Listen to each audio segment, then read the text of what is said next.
احمد بھائی میں سمجھتا ہوں کہ آج ہمیں جو ملک پاکستان کے حالات ہیں موجودہ جی ان کے بارے میں کوئی ڈسکس کیا جائے. بالکل. جو اس وقت صورتحال چل رہی ہے ہمیں چاہیے کہ ہم اسی صورتحال کے اوپر گفتگو کریں. بالکل.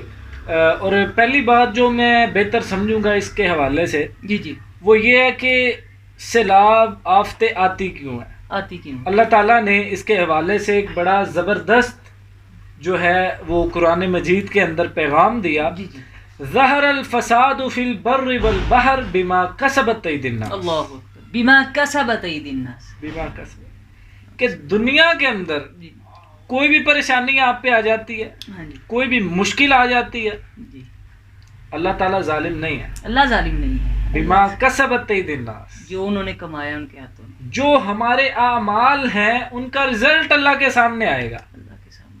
بالکل. اور یہ ہر اعتبار سے احمد بھائی، ہر اعتبار سے. ہمارا جسم جو ہے جی اگر اس کے بارے میں کچھ دیکھا جائے ہم، تو جب بھی ہم بیمار ہوں گے، کوئی بھی ہمارا آرگن ڈسٹرب ہوگا تو کس وجہ سے ہے؟ اس پہ بھی اللہ کی یہ آیت اور یہ اصول یہ فٹ ہوتا ہے بما کسبت ایدی الناس. اللہ اکبر. بما کسبت. ہم جو بد پرہیزی کریں گے، یہ فاسٹ فوڈ، یہ بوتل، کولڈ ڈرنکس، یہ ہماری باڈی کو نقصان پہنچائے. نقصان. میڈیکل ریسرچ کے مطابق بھی یہ بات بالکل درست ہے آپ کی. کوئی بھی ہماری جو دل ہے، جسم کا کوئی آرگن ہے، جی. تب بیمار ہوگا جب ہم اس کو بیمار کرنا ہم اس چاہیں. کو بیمار کرنا چاہتے اور اسی طرح روحانی اعتبار سے، ایمانیات کے اعتبار سے، تو جب بھی اللہ رب العزت کا کسی قوم پہ عذاب آتا ہے ہیں. جی تو اس وقت وہ قوم ظالم ہوتی ہے، اس- اس وقت وہ قوم ظالم ہوتی ہے، گناہ گار ہوتی ہے. اللہ تعالیٰ فرماتے ہیں تب تک میں کسی قوم کے اوپر عذاب نہیں بھیجتا جب تک وہ اللہ تعالیٰ کے ہاں ظالم اور گناہ گار نہیں ٹھہرتی. اب دیکھیے نا، جو اس وقت ہمارے ملک کی جو موجودہ صورتحال ہے وہ اس قدر ہے کہ ہم نے اللہ کے ساتھ اعلان جنگ شروع کر دیا ہے. بالکل کوئی شک یہ نہیں. جو سود کے اوپر سارا کاروبار، IMF سے قسطیں لینا، یہ سارا سود ہے. اللہ کے ساتھ اعلان جنگ ہے. ہم نے اپنے پاؤں کے اوپر خود کلہاری ماری ہے. بالکل. اور یہ جو لوگ بار بار کہہ رہے ہیں کہ اللہ کی طرف سے عذاب آیا ہے مسلمانوں کے اوپر، دیکھ تو ہم اس کو عذاب نہیں کہیں گے. لوگ کہتے ہیں کہ آپ کا رب ہے، آپ کے رب نے ہی مسلمانوں کے اوپر عذاب بھیج دیا ہے. بالکل. تو وہ لوگ یہ بات ذرا سن لیں. اللہ فرماتے ہیں وَلَا نَبْلُوَنَّكُمْ بِشَيْءٍ مِّنَ الْخَوْفِ وَالْجُوعِ، کہ ہم تمہیں ضرور آزمائیں گے. ادھر دیکھیے کتنا خوبصورت پوائنٹ ہے. اللہ فرماتے ہیں کہ یہ عذاب نہیں، یہ آزمائش ہے. آزمائش. وَلَنَبْلُوَنَّكُمْ بِشَيْءٍ مِّنَ الْخَوْفِ. خوف والجوع، 5 چیزیں اللہ نے بیان کی ہے. خوف، بھوک، اس کے بعد مالوں کی کمی، اس کے بعد پیسوں کی کمی، وَنَقْصٍ مِّنَ اموال الْأَمْوَالِ والانفس، وَالْأَنفُسِ. اور لوگوں کی ہلاکت. کس طرح دیکھیں لوگ ہلاک ہو رہے ہیں، پھر بھی ہم اس کو عذاب نہیں کہیں گے. یہ جو لوگ کہہ رہے ہیں کہ یہ عذاب ہے، یہ عذاب نہیں ہے. یہ میرے بھائیوں اللہ کی طرف سے آزمائش ہے. اور آزمائش کے اوپر جو لوگ صبر سے کام لیتے ہیں، وبشری وَبَشِّرِ الصَّابِرِينَ، جو ہے نا صابر، ان کے لیے خوشخبری ہے. اور اسی طرح جو موجودہ صورتحال ہے ملک کی، جی ایک آیت میں کوٹ کرنا چاہوں گا، وَاسْتَعِينُوا بِالصَّبْرِ اللہ وَالصَّلَاةِ. اکبر. ان اللہ مع الصابرین. وَاسْتَعِينُوا بِالصَّبْرِ وَالصَّلَاةِ، کہ نماز کے ساتھ اور صبر کے ساتھ، ہمت کے ساتھ، برداشت کے ساتھ اللہ تعالیٰ سے مدد مانگا کرو. اور ایک واقعہ جب میں نے پڑھا، یہ سورۃ السبا کے اندر ہے، جی تو پڑھتے ہوئے مجھے یہ معلوم ہوا، یہ سمجھا، یہ احساسات نے آبزرو کی یہ بات کہ یہ تو میں پاکستان کے حالات پڑھ رہا ہوں جو موجود ہے. آج سے 1400 سال پہلے جو ہوا. 1400 سال، 1450 سال پہلے اللہ نے یہ سورۃ السبا کا یہ قصہ ہے یہ بیان کیا. تو مجھے معلوم ہوا پڑھتے ہوئے، یار یہ تو لگتا ہے پاکستان جو ہے اس کی موجودہ صورتحال اللہ تعالیٰ بیان کرتے ہیں. یہ ایسی قوم تھی کہ جسے میں نے بہت نعمتیں دیں، بہت نعمتیں دی، باغات ان کے لیے.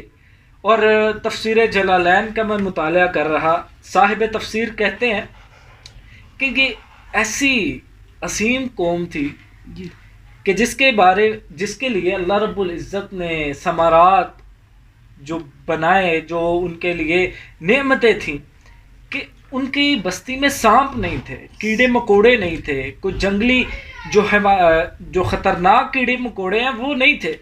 حتیٰ کہ وہ بیان کرتے ہیں صاحب تفسیر کہ اگر کوئی دوسری بستی سے شخص آتا اور اس کے بالوں میں کپڑوں میں جوئیں ہوتی جی تو اس بستی کی پاکیزگی کی وجہ سے، اس بستی کی پاکیزگی کی وجہ سے وہ جوئیں مر جاتی. مطلب اس بستی کی برکت کی وجہ سے، برکت کی وجہ وہ سے زمین اتنی بابرکت زمین تھی. اللہ اکبر. کہ اگر کوئی مطلب شخص بیمار ہے، اس کے سر کے اندر جوئیں ہیں، تو وہ اللہ رب اس کی العزت پاکیزگی کی وجہ سے اللہ خطا.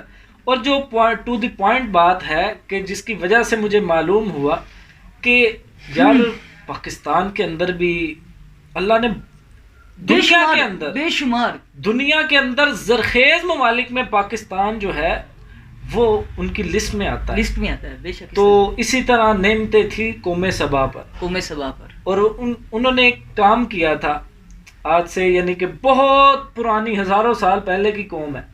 تو تب انہوں نے پانی کو سٹور کیا تھا، مطلب ڈیم بنایا تھا، ڈیم بنا کے. اچھا. آج جسے ہم ڈیم کہتے ہیں، اللہ تعالیٰ نے جب انہوں نے ان نعمتوں کی ناشکری کی، اللہ کے ساتھ شریک ٹھہرایا، اللہ کے ساتھ شرک کیا، تو اللہ تعالیٰ نے ان کے ڈیموں کو، ان کے ذخیرہ شدہ پانی کو ان کے اوپر مسلط کر دیا، اور اسی میں وہ غرق ہو کے اللہ کے عذاب سے دوچار ہو گئے. اللہ نے زمین کو حکم نہیں دیا کہ وہ پانی کو نکالے، جس طرح نوح علیہ السلام کی قوم کے ساتھ وفارت تو نور، تندور نے بھی پانی جو ہے نا، یہاں آسمان سے بارش نہیں نازل کی، وہی جو ان کا سٹور کیا پانی تھا اللہ نے وہی ان کے اوپر بہا دیا. تو بھی ہی اس وقت بھی ہمارے ملک کی یہی صورتحال ہے کہ جو ہم نے ڈیم بنائے تھے وہ ڈیم ہی ٹوٹے ہیں. یہ میں دیکھ رہا تھا تربیلا ڈیم، منگلا ڈیم، یہ سارے آؤٹ آف کنٹرول ہو چکے ہیں. جی فل پانی کی سطح اوپر ہو گئی، بہت اوپر. اور نہ چاہتے ہوئے بھی جو حکومت ہے وہ انہیں چھوڑ رہی ہے. حکومت بے بس ہو گئی ہے. اتنے بڑے پریشر یار دیکھ کے ڈر لگتا ہے یار. پانی اتنا پانی، ڈیم جو ہے وہ کھول دیے گئے، لوگ اس میں تباہ ہو رہے ہیں. اور یہاں میں ایک اور چھوٹی سی بات کروں گا کہ دل جو ہے نا بڑا خوش ہوا، دل کو تسلی ملی کہ یار یہ جو ہمارا علماء کا طبقہ ہے، جسے لوگ بہت باتیں کرتے تھے، جی لوگ اسے اچھا نہیں سمجھتے، بالکل نہیں اچھا سمجھتے. ہمارے معاشرے اس پریشانی کے دور میں سب سے پہلے جو لوگ وہاں پہنچے وہ علماء تھے. العلماء ورثۃ الانبیاء، علماء تھے، مدارس کے طلباء تھے، مدارس کی بنائی ہوئی تنظیمیں تھی، دھاڑیوں والے لوگ تھے. اس بات نے دل کو بڑی تسلی دی. اور اسی طرح یہ جو ہماری حکومت ہے یہ بے بس ہو چکی. یہ بے بس نہیں، ہڈ حرام ہے جسے ہم کہتے ہیں، ہڈ حرام ہے بالکل. یہ جسے کہتے ہیں مطلبی ہیں، بالکل لوگوں کے بارے میں کچھ سوچتے ہی نہیں. اپنی سیاست، ایک دوسرے کو گندا کرنا. یہاں سیلاب سے لوگ مر رہے تھے اور یہاں جی گرفتاریاں ہو رہی تھی. کس کی؟ عمران ریاض کی گرفتاری ہو رہی ہے. کس کی؟ جی وہ ایک پی ٹی آئی کے ایک اینکر، بڑے سیاستدان ہیں ان کی اسلام آباد کے اندر گرفتاریاں ہو رہی ہیں. تو ادھر لوگ پانی کے اندر مر رہے ہیں، لیکن ادھر ان کی اپنی سیاست ہو رہی ہے. وہ ایک میں نے ویڈیو بھی دیکھی تھی، 3 دوست تھے، وہ ایک پتھر کے اوپر کھڑے رہے ہیں، پیچھے سے سیلاب کا ریلا آ رہا ہے اور وہ مدد کے لیے چلا رہے ہیں، چیخ رہے ہیں، پکار کر رہے ہیں کہ حکومت ہماری مدد کرے. تو میرے جو سننے میں آیا، میرے علم کے اندر جو آیا ہے کہ اس وقت جو ہیلی کاپٹر وہ ایک گراؤنڈ کی صفائی کر رہا تھا، اس کو خشک کر رہا تھا، جدھر محترم جناب عمران خان نے آ کے بیان کرنا تھا جلسے کے اندر. بھائی اس میں کوئی شک نہیں ہے. اللہ رب العزت سے صرف یہی دعا ہے کہ اللہ ہمارے جو سیاست دان ہیں نا ان کو ہدایت دے. اللہ تعالیٰ جو لوگ اس سیلاب کے اندر متاثر ہوئے ہیں اللہ ان کو صبر عطا فرمائے. آمین. اللہ بیماروں کو صحت عطا فرمائے. ملک پاکستان کی حفاظت فرمائے. اللہ آپ کی زبان مبارک کرے، آپ کی دعا کو قبول و منظور فرمائے. اور جو لوگ اس میں فوت ہوئے اللہ رب العزت ان کی مغفرت فرمائے، ان کے لواحقین کو صبر جمیل عطا فرمائے.